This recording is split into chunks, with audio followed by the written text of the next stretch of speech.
Imaginez deux jumeaux sur Terre qui découvrent une soucoupe volante avec 1 an de vivre à bord. Alors, un des jumeaux monte dans la soucoupe volante, s'éloigne de la Terre à 99% de la vitesse de la lumière pendant 6 mois, fait demi-tour et revient sur Terre à 99% de la vitesse de la lumière. Donc, il est parti 1 an, mais d'après la théorie de la relativité, le temps s'écoule dans la soucoupe à 99% de la vitesse de la lumière, plus lentement par un facteur 7. Donc, s'il s'est passé 1 an dans la soucoupe, il s'est passé 7 ans sur Terre et il retrouve son jumeau qui est maintenant 7 ans plus vieux, tandis que lui est 1 an plus vieux. Donc, on appelle cette situation le paradoxe des jumeaux, mais pas parce que deux jumeaux se retrouvent à ne plus avoir le même âge à la fin, mais en raison du fait que ça semble violer la symétrie de la relativité. La relativité est basée sur le fait que tous les observateurs inertiels ont le droit de se considérer au repos et supposer que ce sont les autres qui bougent. Alors, c'est sûr que du point de vue du jumeau sur Terre, le jumeau dans la soucoupe s'éloigne et se rapproche à 99% de la vitesse de la lumière, donc vieillit plus lentement par un facteur 7. Mais pourquoi le jumeau dans la soucoupe n'aurait-il pas le droit de dire que c'est plutôt le jumeau sur Terre qui s'est éloigné pendant 6 mois et qui est revenu pendant 6 mois. Donc, c'est le jumeau sur Terre qui devrait être plus jeune. Pourtant, évidemment, à la fin, c'est impossible que la situation soit réciproque. Il y a réellement, dans ce cas-là, un jumeau beaucoup plus petit que l'autre. Quand on dit que quelque chose est un paradoxe, c'est que ça semble impossible, mais habituellement, il y a une résolution au paradoxe. Et dans ce cas-là, il y a effectivement une résolution au paradoxe, c'est que la situation n'est pas parfaitement symétrique. C'est sûr que initialement, les deux jumeaux sont au même événement dans l'espace-temps, et à la fin se retrouvent aussi à un autre événement commun, mais leur chemin à travers l'espace-temps pour se rendre du début à la fin est différent. Le jumeau sur Terre est resté dans le même référentiel, tandis que le jumeau dans la soucoupe a dû changer de vitesse pour pouvoir s'éloigner et ensuite se rapprocher de la Terre. Même s'il voyageait à 99% de la vitesse de lumière avant et aussi après, c'était 99%, mettons, vers la droite et ensuite 99% vers la gauche. Donc, ce n'était pas la même vitesse. Il y a eu changement de référentiel. Et si on tient compte de la relativité de la simultanéité, on peut montrer dans une situation comme celle-là que c'est l'observateur qui n'a pas changé de référentiel qui se retrouve le plus vieux à la fin. Donc, pour rester jeune, rien ne sert de courir si on veut. Ce qui est important, c'est réellement de changer de vitesse le plus souvent possible. Et c'est ça à la fin qui va être le critère dominant. Pour comprendre la question en détail, on va considérer une mission relativiste à longue échéance. En fait, cette mission va durer 50 ans pour Thérèse sur Terre et 30 ans pour Astrid qui fait l'aller-retour dans un astronef.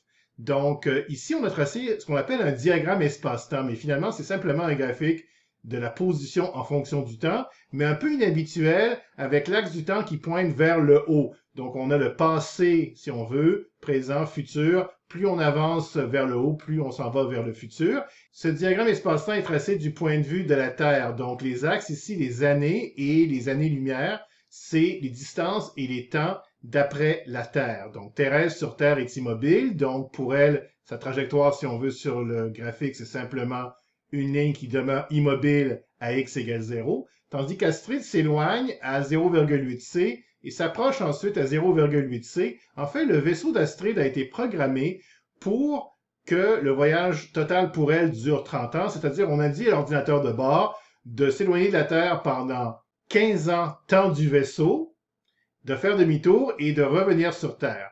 Donc, vu que le temps est ralenti dans le vaisseau par un facteur gamma 5 tiers pour 0,8 c, c'est pour ça que s'il se passe 30 ans dans le vaisseau, il se passe 50 ans sur Terre.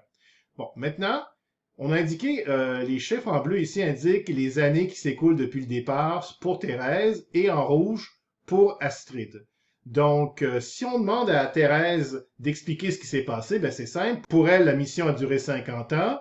Et vu que l'astronef se déplaçait à 80% de la vitesse de la lumière, gamma valait 5 tiers, le temps dans l'astronef était ralenti par un facteur 5 tiers, 50 divisé par 5 tiers, ça donne bien 30 ans. Donc tout va bien, Thérèse s'attend à voir sa jumelle à la fin vieillie de 30 ans, et c'est exactement ce qui se passe. Maintenant, si on se place du point de vue d'Astrid dans l'astronef, la situation est un petit peu plus compliquée, parce qu'elle se sent au repos quand elle se déplace à vitesse constante. Bon, évidemment, lors du demi-tour, il va falloir qu'elle s'attache dans son vaisseau, si on veut, pour pas être projeté à travers le pare-brise. vu qu'il y a un changement de vitesse et que la vitesse est relative, mais le changement de vitesse n'est pas relatif. Mais cela dit, pendant l'allée, Astrid peut se considérer au repos, dire que la Terre s'éloigne d'elle à 0,8 c, donc que le temps s'écoule moins vite sur Terre par un facteur gamma, 5 tiers. Donc si c'est passé 15 ans dans le vaisseau, il se serait passé seulement 9 ans sur Terre. La même chose au retour.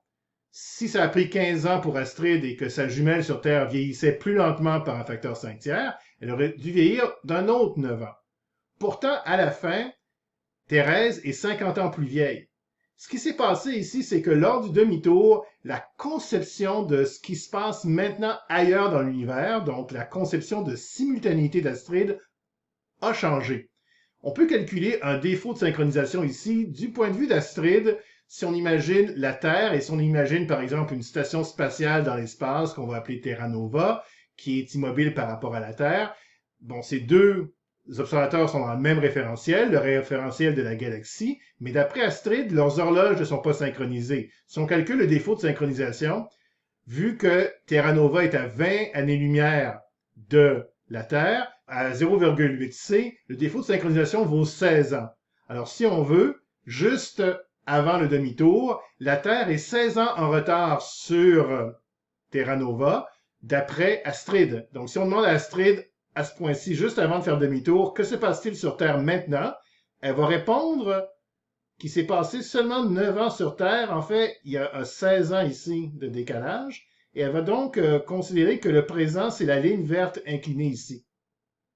Quelques instants après le demi-tour, si on demande à Astrid que se passe-t-il maintenant sur Terre, sa notion de simultanéité a basculé et maintenant la Terre est 16 ans en avance sur Terra Nova, ce qui fait que c'est maintenant ici sur Terre, maintenant d'après Astrid qui est ici.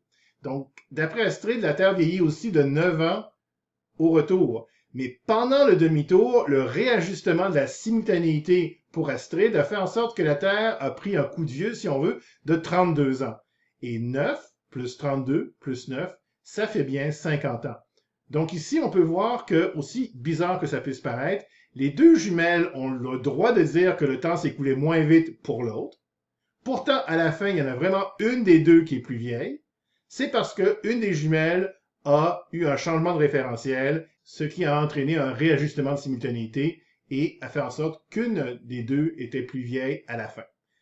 Alors, c'est sûr que cette explication-là est un peu complexe et aussi passablement abstraite parce qu'on parle de simultanéité, de notion de qu'est-ce qui se passe maintenant ailleurs dans l'univers, ce qui d'ailleurs ne peut pas être observé parce qu'on ne voit jamais les choses maintenant.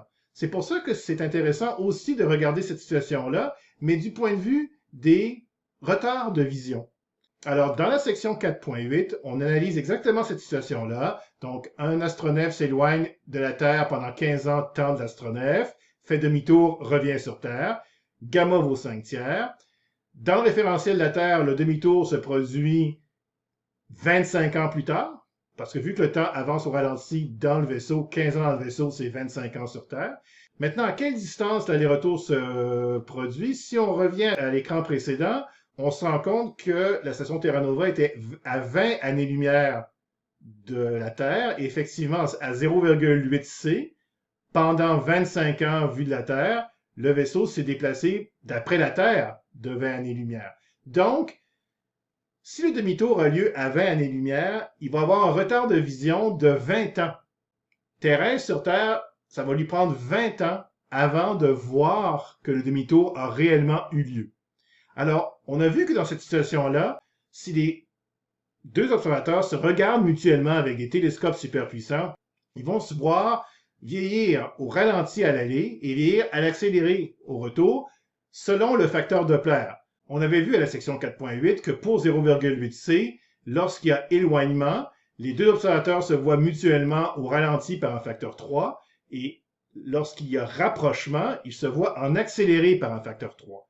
Considérons ce qui se passe du point de vue de l'astronef. Donc, Astrid s'éloigne de la Terre pendant 15 ans, et dans son télescope, si elle regarde Thérèse, elle va la voir vieillir au ralenti par un facteur 3, donc elle va la voir vieillir de 5 ans.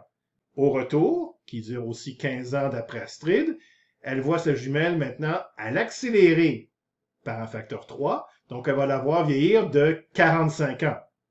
Et 5 ans plus 45, ça donne bien 50 ans. Donc, Astrid s'attend à voir sa jumelle à la fin 50 ans plus vieille, et c'est bien ça qui se passe. Maintenant, du point de vue de la Terre, la mission dure 50 ans. Donc, on aurait pu penser que la phase d'éloignement dure 25 ans, la phase de rapprochement dure 25 ans, et que pendant 25 ans, Thérèse voit Astrid au ralenti, et pendant 25 ans, elle accélère. Mais non, parce que, à cause du retard de vision, lorsque le demi-tour a lieu 25 ans plus tard d'après la Terre, le demi-tour a lieu à 20 années-lumière de distance, donc ça va prendre 20 ans à l'information lumineuse, si on veut, du demi-tour à parvenir à la Terre. 25 plus 20 fait 45.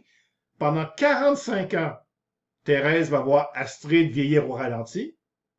Et d'ailleurs, ça tombe bien parce que 45 ans, elle la voit vieillir au ralenti par un facteur 3, donc elle la voit vieillir de 15 ans comme il se doit. Et maintenant, la phase de retour apparente pour Thérèse va seulement durer les 5 dernières années.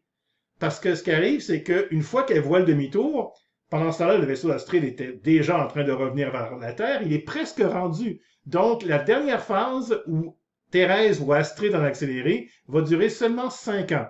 Et vu qu'elle verra Astrid en accéléré par un facteur 3, elle va la voir vieillir de 15 ans. Et en tout, elle va la voir vieillir de 30 ans, tandis qu'elle a vieilli de 50 ans. Donc, on voit que si on tient compte des retards de vision, tout est cohérent. Les deux jumelles considèrent que Thérèse a vieilli de 50 ans et que Astrid a vieilli de 30 ans. Le bris de symétrie ici est dû au fait que si on regarde du point de vue d'Astrid, ses perceptions visuelles sont moitié-moitié. Pendant 15 ans, elle voyait Thérèse au ralenti. Pendant 15 ans, elle la voyait en accéléré. Dès qu'elle a fait le demi-tour, Astrid, elle s'est mise à voir sa jumelle sur Terre en accéléré. Mais c'est normal, c'est elle qui a fait le demi-tour. Il n'y a pas de retard de vision. C'est instantanément, elle a l'effet de son demi-tour. Tandis que dans le cas de Thérèse, 25 ans après le départ, elle espère que sa jumelle est en train de faire demi-tour dans l'espace, mais elle peut pas être sûre. Peut-être qu'il y a eu un accident dans le vaisseau, peut-être que tout le monde est mort. C'est juste 20 ans plus tard qu'elle va être soulagée en disant « Oh, ça a bien marché. Il y a 20 ans, l'astronef a réellement fait demi-tour. » Donc, pour Thérèse, il faut attendre 20 ans, il y a un délai, ce qui fait en sorte que la phase où elle voit sa jumelle au ralenti dure beaucoup plus longtemps, 45 ans, que la phase où elle la voit à l'accéléré. Donc, si Thérèse voit Astrid vieillir au ralenti pendant une plus grande fraction de la mission, c'est normal qu'à la fin, Astrid soit plus jeune qu'elle. On peut regarder ça sur un diagramme espace-temps. Ici, on a indiqué en bleu, à tous les 5 ans sur Terre, un signal lumineux qui part de la Terre et qui s'en va vers l'astronef. Et de même, à tous les 5 ans dans l'astronef, un signal qui part de l'astronef et qui s'en va sur Terre. On est capable d'utiliser ces signaux pour comprendre ce que Thérèse et Astrid voient avec leur télescope. Lorsqu'on regarde quelque chose au télescope, attention, on n'envoie pas de lumière, on reçoit de la lumière. Donc, si Astrid, au demi-tour, sort son télescope et regarde la Terre, elle va recevoir un rayon de lumière qui s'en vient comme ça. Vu que les carreaux ici représentent une année-lumière et un an, la lumière se déplace bien ici à la vitesse de la lumière, une année-lumière par année. Si Astrid regarde la Terre lorsqu'elle est ici, elle verra la Terre ici. Donc, elle verra pendant les 15 premières années de son voyage la Terre vieillir de 5 ans. Et pendant les 15 dernières années de son voyage, elle va recevoir toute la lumière que la Terre a émise entre 5 et 50. Elle va recevoir 45 années de la vie de la Terre, si on veut. Donc, elle va voir sa jumelle vieillir en accéléré. Donc, 5 plus 45 va faire 50. Tandis que pour Thérèse, bon, ici, 25 ans après le départ, d'après elle, en ce moment, Astrid est en train de faire demi-tour, mais il va falloir qu'elle attende 20 ans pour recevoir la lumière qui vient du demi-tour. Donc, pendant 45 ans, elle va recevoir juste 15 ans de lumière d'Astrid. Donc, elle va voir sa jumelle vieillir au ralenti par un facteur 3. Et pendant les derniers 5 ans, elle va voir sa jumelle en accéléré vieillir la deuxième moitié de son voyage, un autre 15 ans, pour 30 ans au total. Et à la fin, donc, la jumelle qui n'a pas changé de référentiel, Thérèse, est plus vieille que celle qui a changé de référentiel pour revenir au point de rencontre.